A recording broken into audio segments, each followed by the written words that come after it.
Hey, everybody, welcome back to Pro AV Today. I am your host, Ben Thomas. When you look at the cinematic and the broadcast and even a lot of the scenic worlds, one of the things that consistently drives that world is lighting, whether it's lighting effects, whether it's, lighting for visibility or scenic, different things like that. And that has translated to on-screen lighting as well, right? When you look at the way that cinema has been lighting for years, or broadcast studios, things like that. We've taken a lot of those same principles that came from the theater, that came from that space, and applied it kind of to the on-camera setting. And what's been cool over the last number of years is that not only has the lighting technology evolved, but so has the camera technology, so has the styles and the preferences and things like that. And wanted to have a conversation today a little bit more kind of focused on the lighting side and how the lighting has adapted to some of the newer technologies, right? We can talk about virtual production and some of the other specific areas that that on-camera technology has evolved as well. But I said, you know what? I am by no means a genius or wizard at any of these topics, so I needed to bring on somebody much smarter than me, and that's Joel Svendsen over at Rosco. Joel, thanks so much for coming on. Thanks for having me, Ben. It's great to be here.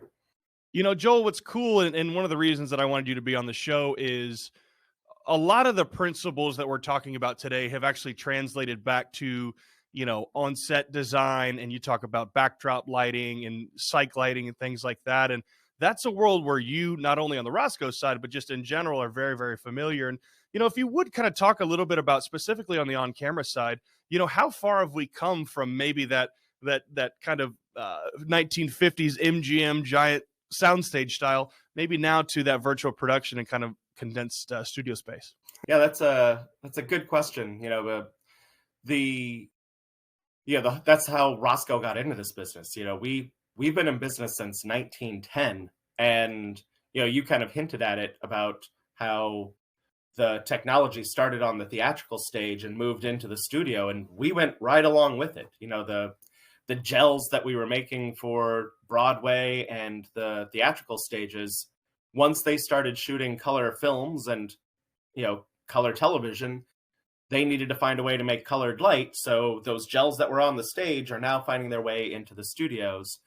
And we've been there ever since. A lot of the same principles that have always been there, especially with cyc lighting and things like that, because what is an LED wall but just a gigantic cyc light, essentially, right?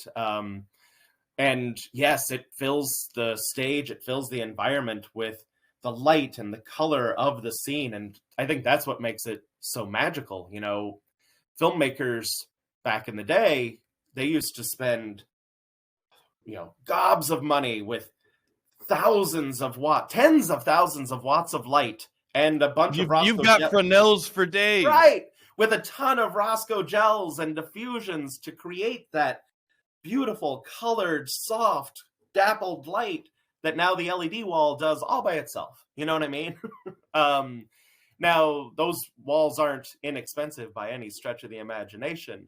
And it still is just all backlight, right? So you still have to light the talent properly. You still have to have proper key light. You still have to make sure skin tones are rendering properly. And, you also want to make sure that the accent lighting that you want in your scene is there. So the LED walls can't do it all, but they sure do help with a lot of that general fill light. And I think that is really interesting. Well, and if you look too, right, I do love that the principles of lighting really have stayed the same for, I'll call it 500 years. That is not accurate by any stretch of the imagination. Well, maybe 100 years. I don't know. We'll call it 100 years. Because there was no electricity, I guess, 500 years ago. I don't know. Don't quote me on that. Whatever. But it's cool to see how, as technology has evolved and even trends and practices have evolved, so has the lighting technology, right? Whether we're talking about black and white to color, or color to a widescreen, or widescreen to high def 4K. Now we're having conversations about on-set lighting and virtual production. It's just a natural extension, right? But I think one of the things that you highlighted is really, really interesting, right? We talk about LED walls and, lighting sources being part of the set now these days, but wanted to kind of ask, on a high level, especially as somebody who is part of the cinematography and kind of broadcast world a little bit more than maybe me. Why are we seeing some of these virtual productions become so much more popular these days? There are two gigantic obstacles to the upfront costs of LED walls. But once you get past those two obstacles, being able to save time and time on set when the cameras are rolling, time on set is real money, right? The other thing is space. Space is, you go into Hollywood, you go into London, you go into all the major film production centers right now, and they are all solidly booked. You can't get a stage. Space is at an all-time high value too. So if you can't get, the studios that you want, like you need multiple, but you can't get them, having a space where you could literally transform the set within a matter, the background can change instantaneously, and then the foreground set pieces could roll in, and you could have it changed in a matter of an hour or two, as compared to what it used to be. Those, I think, are the two big value adds of LED wall virtual production. Again, those two obstacles, though, the overall cost of the LED walls. And I do think those costs are only going to come down, as the technology gets built more and there are more and more panels out in the market.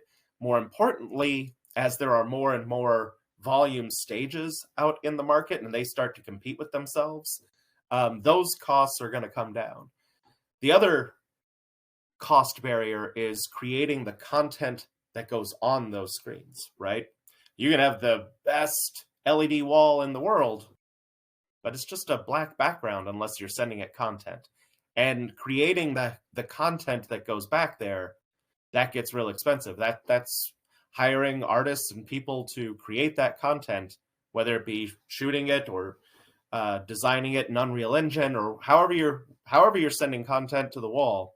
That's an expensive component of it.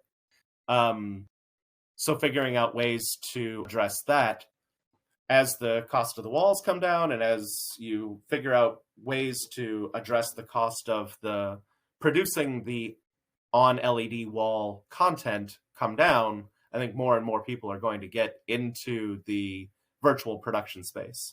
Well, you talk about kind of that time-saving aspect as well, right? From an LD perspective, there is a natural time saving from not having to light as much of the background, right? Obviously, it starts to fall off at camera, but you have these wonderful scenic environments that you can kind of play with in real time, maybe adjust some of the color temperatures, things like that. But it almost brings the focus back towards the main subject, right? Where you're a little bit more focused on the key lighting, maybe than you are casting some shadows in the backgrounds and things like that. And that seems like a great thing from not only a time saving perspective, but maybe giving the LD a little bit more flexibility to kind of spend some time on the, maybe the shadows of the face or the shadows of the immediate environment around them. Yeah, 100%. And, I think there's also a little bit of actual creative inspiration from that, right? Like the background image, let's say, just as a kind of a bold example, has a bright pink neon sign back there. You know what I mean? And a portion of that pink neon sign will bleed into the scene. But from a lighting designer, cinematographer point of view, you might want more of that pink that's motivated from that sign back there to be in the scene. So, kind of seeing that motivation and finding creative ways to create that light in, that pink light from the neon sign in the scene. That's where I think it kind of gives the LDs and the cinematographers a little bit more creativity to play around. Well, Joel, one of the cool things, too, about technological innovation is that it naturally, you see this in a number of different AV verticals as well, not just specifically broadcast, theater, scenic. You see a lot of these people who were a little bit more in their silos, whether it was the LD, whether it was the DP, whether it was, the grip or whoever, having to collaborate a lot more because they're all utilizing elements of the same technology, right? And you talk about the DP finding the appropriate depth of field, and you talk about the parallax effect into the camera, where they're having to make sure that there's motion tracking with Unreal Engine, but also the LD very much has a say in what's happening in the background from a color temperature standpoint, from a time of day standpoint, things like that. Talk about the importance of that cross-department collaboration, how it's really kind of changed over the last few years. I think the best way for me to answer that is to talk about something new that we're doing here at Rosco. One of the main reasons is that we are actually getting into, I talked about the two cost components, the LED walls and the content creation. We're getting into the content creation part of that business. And fun fact, one of the many things that Rosco does, we have an entire business dedicated to cinematic backdrops, and we've been doing it for decades. We actually have an Academy Award and an Emmy Award for that technology. What that means is that over the decades we've been doing it, we have thousands of digital files, of digital backdrop files, digital scenery that looks fantastic on LED walls. So what we did is we teamed up with a visual effects company called Fuse Effects, and we took their visual effects expertise and their Unreal Engine expertise, and we combined it with our decades of background technology expertise, and we've created a new product called RDX Lab System. I tell you that because what's amazing about it for me, having, I've been on set, countless times looking at those silos that you described, camera silo, production department, lighting, they're all working kind of in blame the in unions, their own world. Right. And now this RDX Lab system comes in, and it's an iPad, and people can control the content that's on that back wall. They can, like you said, they can deal with the parallax, they can change the color temperature, they can shift it from day to night. They can do all of these wonderful things from this one iPad. And what's really wonderful to see is all the departments kind of come together, and you've got the cinematographer there with the production designer, with the gaffer, and they're all around that one iPad talking about the look of the scene. Whereas before, maybe it was green screen, right? And so the lighting department was lighting up the green screen, and camera was making sure the right angles were there. Production design wasn't really even involved because it was green screen. You know what I mean? Like the VFX was mad were because there were no happening in their tracers and silos. trackers. Yeah, and now they're all happening right around the iPad in real time. And I think that's kind of I think it's a great thing for virtual production, is that it actually brings everybody together, and they can have the conversations, like I said, together in real time to get the look that they want. Even outside of virtual productions, I think that's a trend that we're seeing across industry, right? Is this conglomeration of skill sets and conglomeration of technology allowing, whether I'm an audio technician for a play or a theater, I can in real time work with my lighting designer and my spot operators to make sure that, based on the volume of this person's voice, I can, light them a percentage higher than another person, right? There's so much cross-department collaboration happening, and I think it's a really, really good thing, right? It becomes challenging. I joked earlier, we talk about unions. It becomes challenging when you have to kind of talk through things like that. But, it's interesting to see from a skill set perspective how people coming from the cinematography world and even, maybe even the news and production worlds are now having an opportunity to speak in a little bit more to the creative and in real time try things that they otherwise may not have access to before. Right. I totally agree. Well, Joel, I'll ask this too, is we're kind of getting close to the end here. We've talked a lot about virtual production, but primarily we've focused a little bit more on the cinematography side. But where are you seeing virtual production scale out? Is that into sports? Is that into maybe broadcast sets, things like that as well? Yeah, definitely. We're working with one outfit there. It's rugby, so a lot of virtual production, and so definitely we're seeing it in the sports world. Certainly, the commercial world too. Where I really see it kind of scaling quickly, it's either big, massive, Disney, Marvel type productions, or it's sort of the smaller commercial space where they can afford to come in and do a day of volume work, and the content going up on the wall might have even either been created by a graphic designer, or maybe it was the stock footage that's out there is good enough. So those are some of the places where I see the scaling up happening quickly.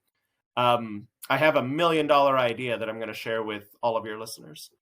Like, I Oh, think, perfect. yeah, I think if you're looking for a business idea, where I think this technology scales up the fastest and where I think there's a huge demand for it is the moving vehicle or process shot studio, right? Like, and think beyond just cars, right? Like, the need for that either on a commercial basis or a theatrical feature film kind of basis. They always need the ability to do that. And even today, I see that they're going into volume stages and kind of creating their own custom setup. But I think if somebody could come up with a set of stages, a set of volume studios that were really just dedicated to that, those stages would stay, they would get booked and they would stay booked, because there is, and this goes anywhere in the world, right? Like you could be, I'm here in Minneapolis, Minnesota, home of Polaris, and they shoot a ton of car commercials up here because they want to show their off-road vehicles in the snow and whatever, right? So just as an example, I think one of those studios would do fantastic here, right? You plop a Polaris snowmobile down, you have snow and trees, forest trees whizzing by, and you don't have to go up into the North Woods to shoot your commercial anymore. You could do it in the studio. So just as an example, I think that's probably, in my humble opinion, where the most opportunity is, right off the top of my head. Well, and I'll use the opportunity to shout out View Studios. I had a chance to meet them out at NAB, but they're doing kind of similarly what you're talking about, right? And making it accessible for people maybe who otherwise don't have the money, time, resources to build their own. But hey, go build a studio in Minneapolis, View Studios. You got a lot of opportunity there, it sounds like, from Joel. But Joel, I'd be remiss without giving you the floor for one last question. I got to let you do the shameless product placement thing, man. What's next for Rosco? What are you most excited about? Certainly that RDX Lab system that we talked about. It's in prototype now. It's actually on its first production at the moment, kind of getting put through its paces. So I'm really excited to see how that becomes a future business model for us. The other thing on the lighting world, fun fact. I don't think a lot of people remember this, but Rosco was actually one of the very first lighting companies to have an LED light in the market. It was LightPad. We released it in 2007 before anybody else, right? And then we kind of came out with other fixtures that, bicolor fixtures, and we've, LED tape and that sort of thing. But now I think what I'm really excited about, as far as products that are in the market now, is our DMG line of LED fixtures. And what makes them really unique, they're color mixing, but instead of the typical 4 LED set that most manufacturers have, we've got 6. So we've got a red, a green, a blue, a lime, an amber, and a 4000K white. And what that does is it smooths out that spectrum. And then taking it one step further, we actually phosphor converted the red and the lime and the amber.